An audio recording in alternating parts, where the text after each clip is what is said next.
That feels so much better.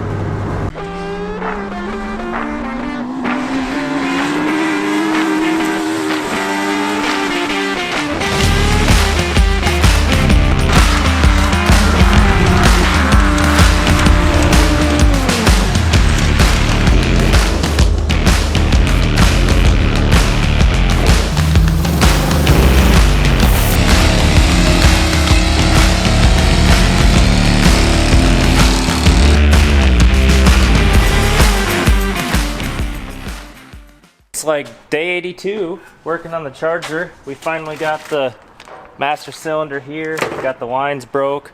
We're gonna sort of bench bleed that to the best of my ability. I don't have the little hoses or any fittings laying around, and I don't have time to go to the parts store. So throw some fluid in it, try and get it to bleed a little bit, slap it on the car. Already noticed that the passenger front brake line has been pinched off. So we got 3 out of the 4 brakes. That's good enough. Let's go ahead and get that installed. Well, I could have sworn that the master cylinder was going to be bad. Got the old one off. New one's installed. Brake pedal still does not move. I had a bad feeling about this. My luck wasn't the issue. Brake lines could be rusted up. I don't know. Are we going to take it out for a drive? I think it's worthy to go around the parking lot a couple times. We got some other new parts. We got a new taillight. We want to put a radio in this thing. Get this seat bolted down or whatnot. But we're going to go ahead, do a quick little rip around the driveway. Show you guys that it actually does sort of run decent now. And maybe fix a few other things. One of my employees actually bought the car from me.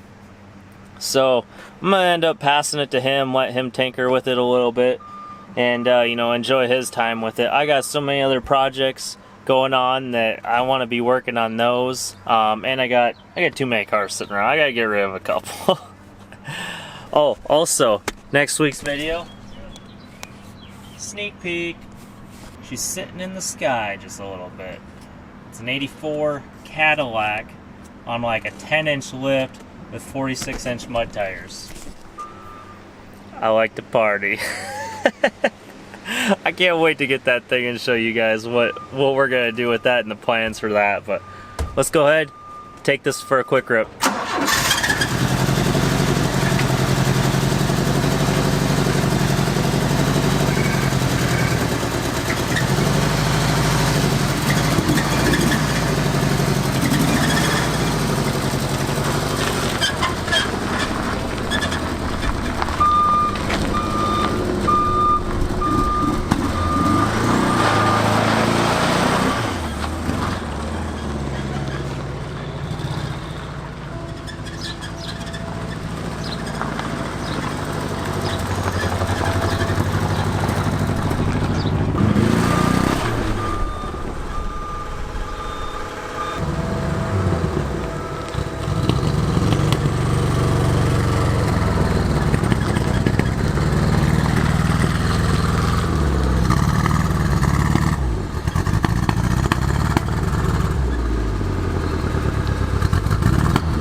Alright, so it's going real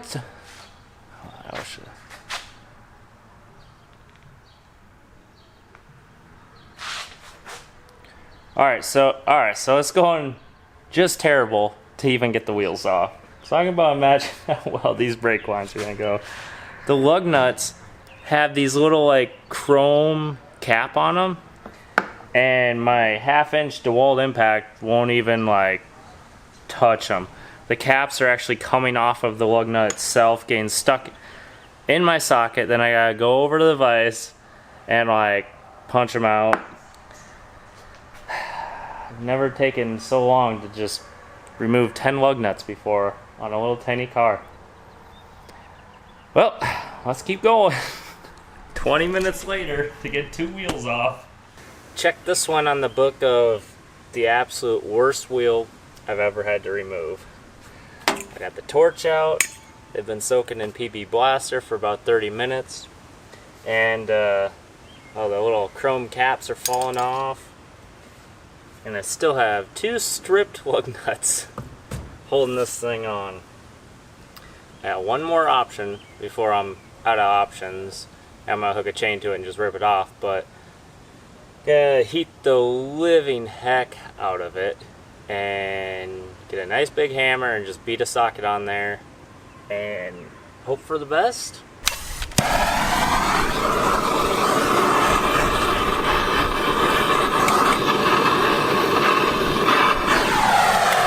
Alright, hope that's enough.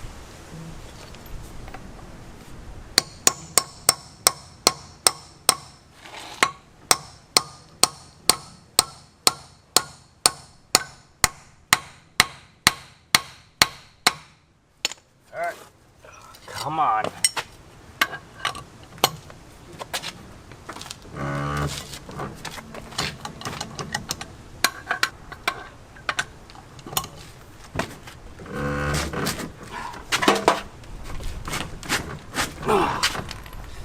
Oh my.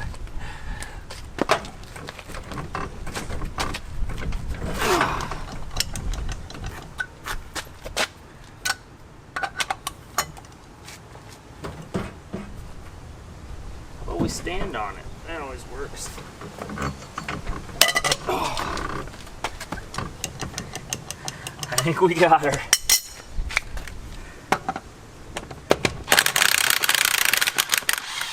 Oh yes, success.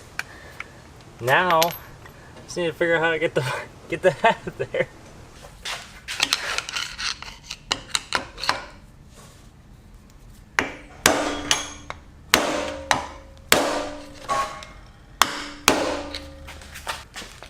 All right, it's almost there.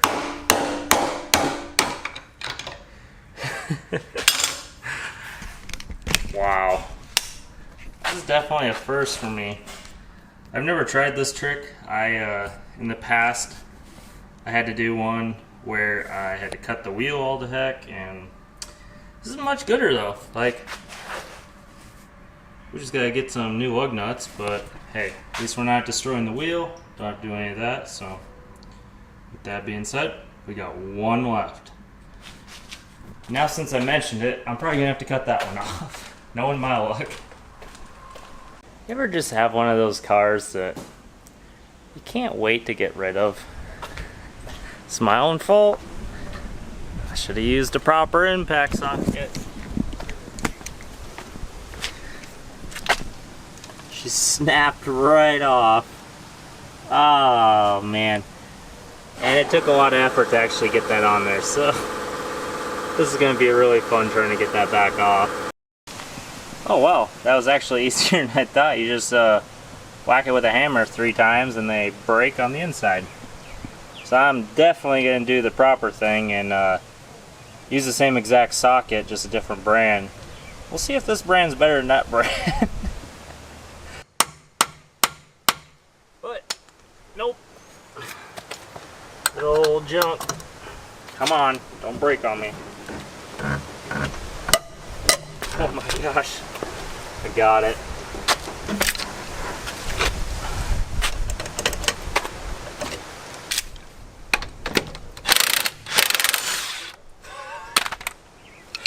Yes!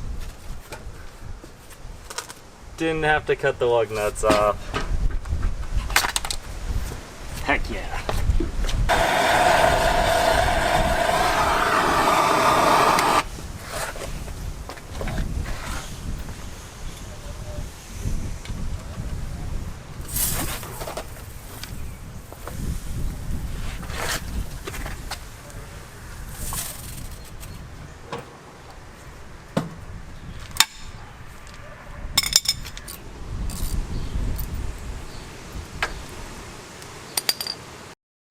Well, I tried to break that free right there, and it did break free and started spinning, but now it's starting to twist the line. So a way around this without breaking that line off and having to mess with that, I'm gonna pull the clip right here, get the rubber hose off and away, and you can possibly spin the rubber hose on that line and spin it off that way rather than the correct way. And then the new one, we'll just slide it in there, spin the new one on, and then we just have to worry about tightening that nut a little bit and hopefully not twist that line off on us. Let's give it a shot.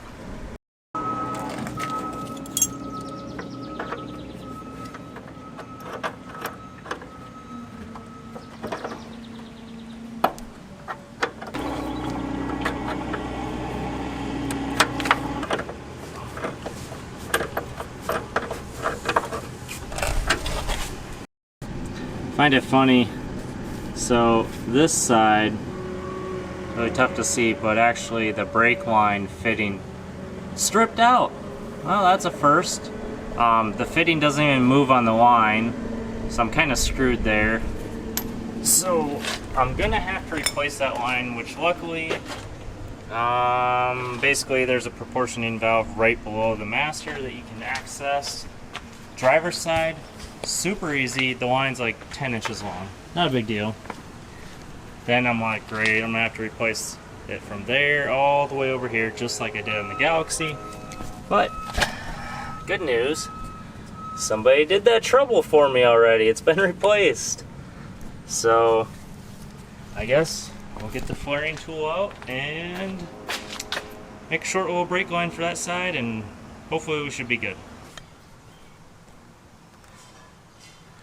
So there's the diameter of our brake line. There's the diameter of the rubber hose going to our caliper. Look how much smaller that hose has collapsed over the years.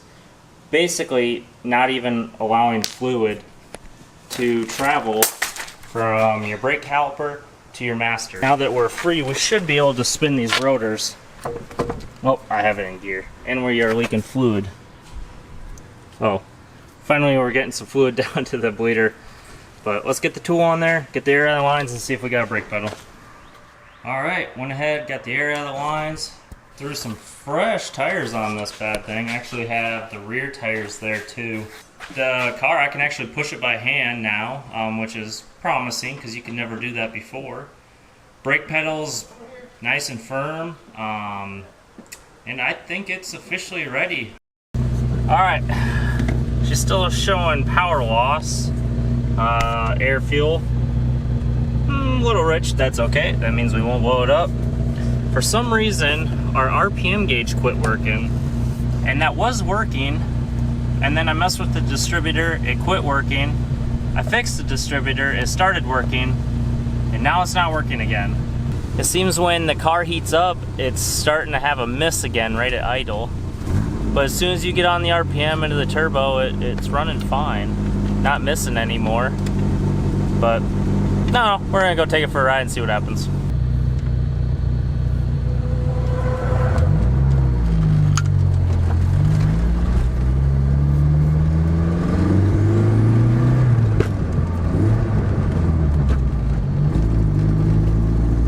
There's no way second's right next to first.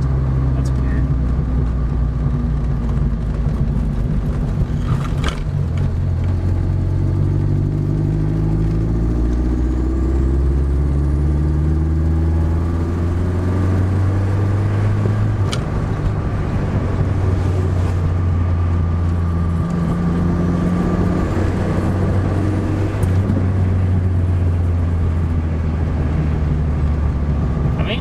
Decent power for a little 87 four-cylinder, I guess.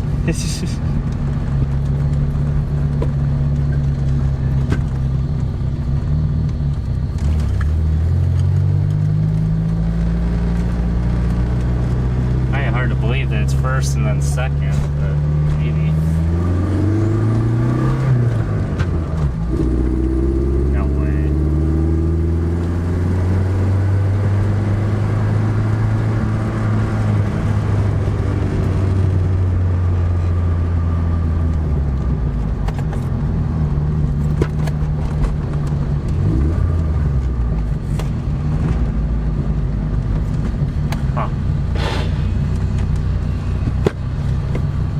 It's almost as if we don't have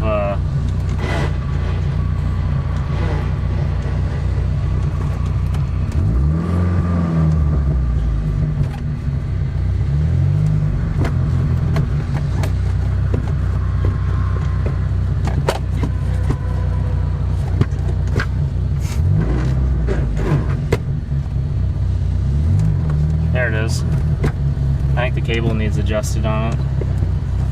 You really gotta pull it back. Oh, that'll definitely make it feel different. Hold it there. There it is. Oh yeah.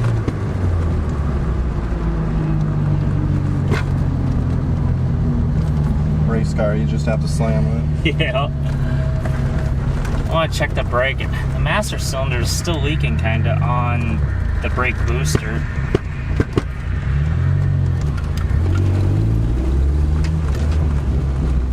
I mean, having a little 4-speed in this thing makes it feel peppy, but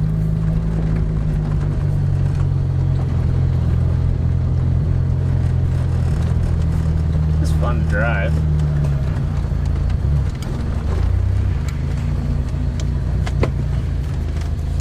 Check that brake fluid again real quick.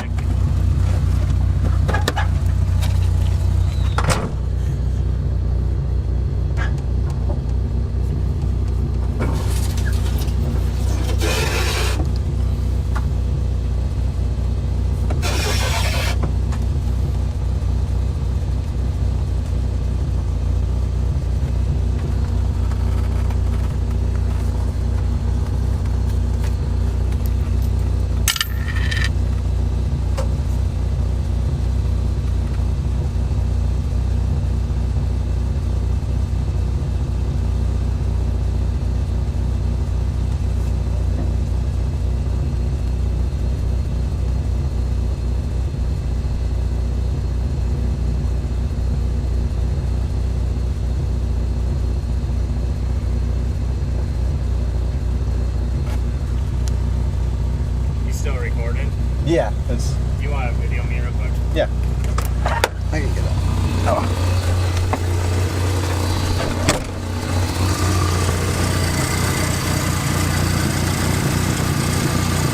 Alright, so we're running about 180 degrees on each spark plug where it basically sits in the head. I can't get to the exhaust, but as even as that is, I'm going to assume that we're now firing on all cylinders. Other than that, yeah, the master cylinder, we're still having a little bit of leakage between the master cylinder and the booster, which it was rusty there. Sometimes they don't seal.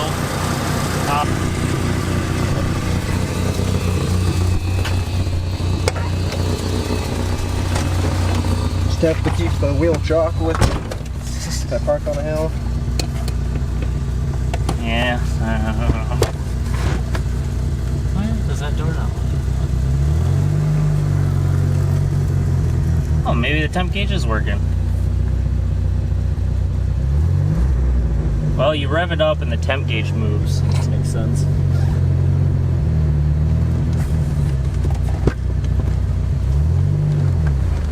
$89,000 on the old girl. Doesn't smell too bad in here with this new car scent air freshener.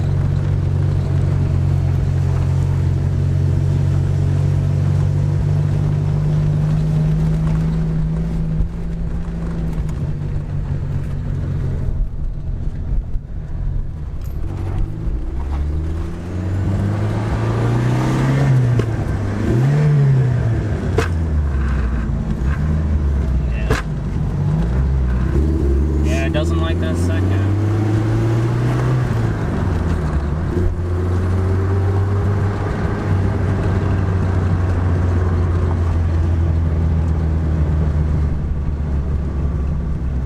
Just gotta break your arm to put it in second.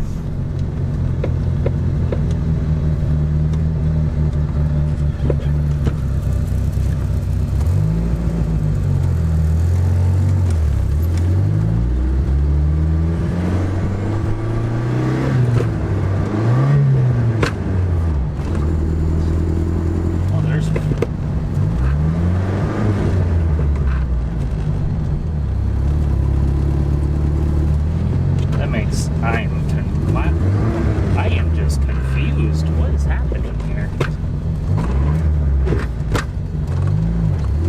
There's second. Well, I found fifth.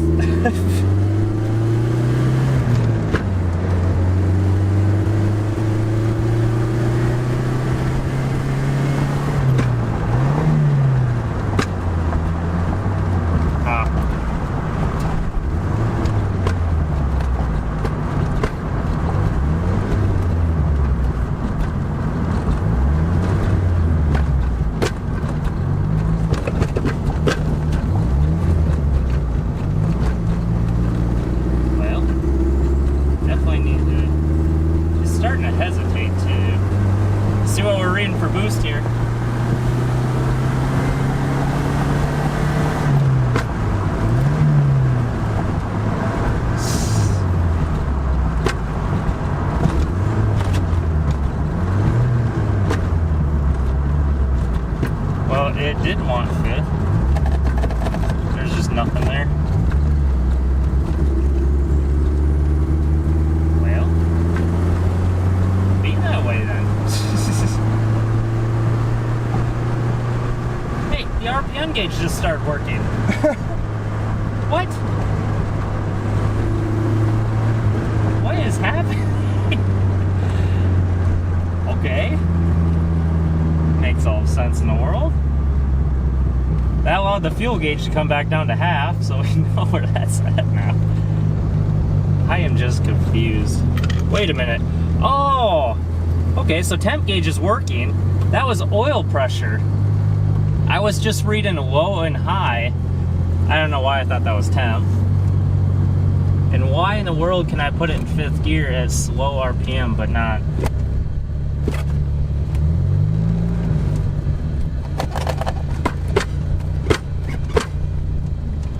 There it was.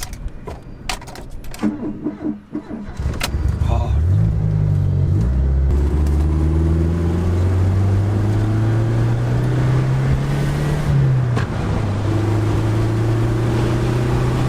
Come on, girl.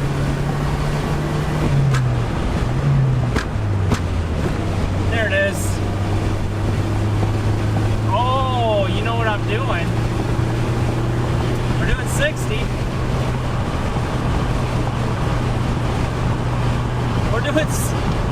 We're doing 60. Oh wait. Seriously, I don't know what's going on here.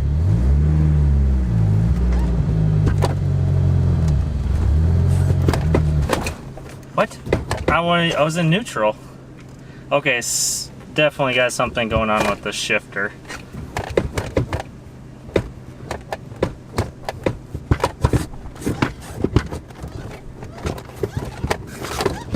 Just hope it goes into gear, apparently. Alright, I found the issue, and somebody's tried to fix it before. It's gonna be so hard to see down in there. Alright, it's really hard to see because of the exhaust, but that little white blob down there is like 82 zip ties holding the shift linkage, so as soon as you move it, that's just flopping around down there. So we'll get the zip ties off, get that fixed with more zip ties, obviously. See if we can't get it back in reverse. On 2 other ones, there's a little metal clip that slides over the little ball part and holds it together. I'm assuming it probably snapped. We're gonna break these zip ties off. They probably just dry rotted over the 15 years that it's been broke, probably. But get some fresh zip ties on it. We should be back in business for a trip back home.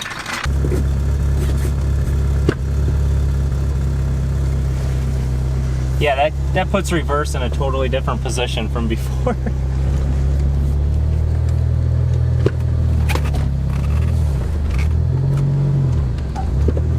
Okay, so first is still right there.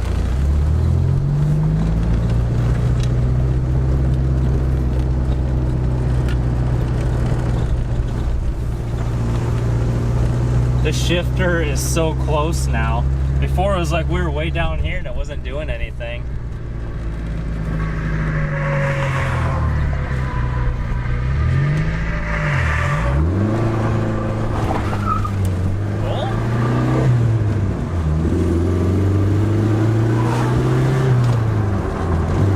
There we go.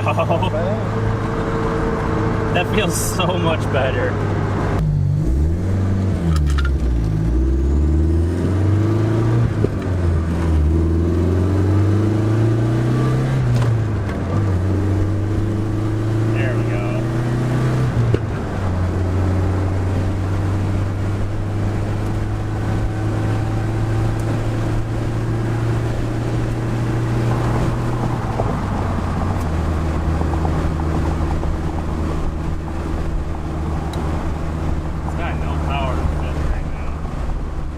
Alright guys, we're going to go ahead and wrap this video up. So with my thoughts, it definitely drove a lot better than I was expecting. I figured it'd be slow, but I'm also used to driving the 1990 Omni around lately, which has not even 100 horsepower, so this felt pretty decent to me. But obviously it's not going to keep up with my 383 stroker next to it. But overall, decent. I like it. the issue we're having now. We got the shifter fixed. We're gonna order a couple parts for that. For now, I think we're gonna end it with that. Giving the car to Zach, who works for me. He's gonna take care of it, clean it out, repaint it probably eventually and all that. We threw all new Ford tires on it, so it drives good down the road, and it's great up until about 65, 70 miles an hour, so it'd be perfect for around here. So with that being said, guys, also thank you to the guy that commented on the last video on that injector. I should have seen it. As clear as day, typical, you know, spark plug being completely clean, not having fuel in it. So thank you for that comment. Make sure to leave a like, subscribe if you like what you're watching, and we'll see you next week with a 1984 limo on 46-inch mud tires. Thanks, guys.